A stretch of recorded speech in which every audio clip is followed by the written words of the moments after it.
Hi, my name's Trey. I'm the director of marketing here at Clear Guidance Partners. I have with me Ida Minucci, who is our partner of legal operations, and Janelle, who is our director of HR. And today we're going to talk about radical candor and how to handle conflict within the office.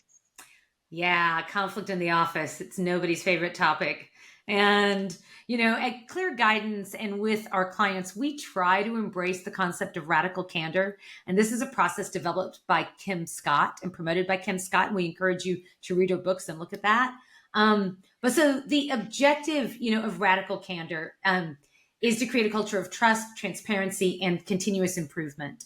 And so the definition of radical candor is that it encourages peers and coworkers to use honest feedback, to give each other feedback and share that with them while caring about them personally. It involves being direct and straightforward, and the goal is to create a work environment where open and honest feedback can foster growth. Janelle, can you tell us a little bit about the process? Of course. So the radical candor process really has four steps in it. The first step is to really acknowledge your feelings. Whenever you feel something might be a little bit off or doesn't feel right, you want to make sure that you can fully understand that emotion so that you can verbalize it level headed.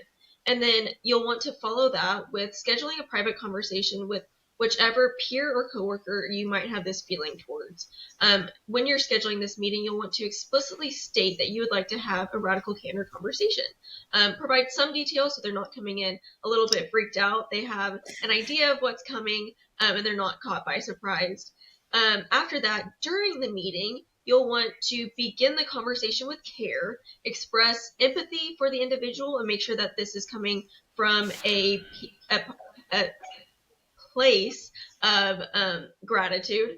Be specific. So give specific examples about the actions that are being addressed, and then challenge your peer directly. Offer honest feedback and suggest improvements. And then always encourage dialogue between the two of you. And then, as always, the goal of the meeting is to promote honest feedback and to make strides towards better communication.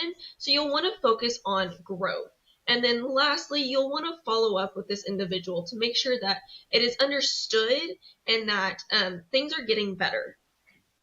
Yeah, no, those are really good ideas. Really, really good directions. So I think during a meeting, just to kind of dig down a little bit more. So I think people should listen actively, right? Without interrupting when someone is sharing with them, seek clarification, when needed, and to accept the feedback. I think if you're the recipient with an open mind and as much as possible without getting defensive, sometimes it's really hard. I don't always like to receive that feedback, but I find that if I can think through it, it's like, oh, there is some truth in that, and I really am better. And then it's really important to remember to express gratitude with the feedback that's received, because somebody has taken the time to want to talk to you and want to be open and want to improve the relationship in the workplace.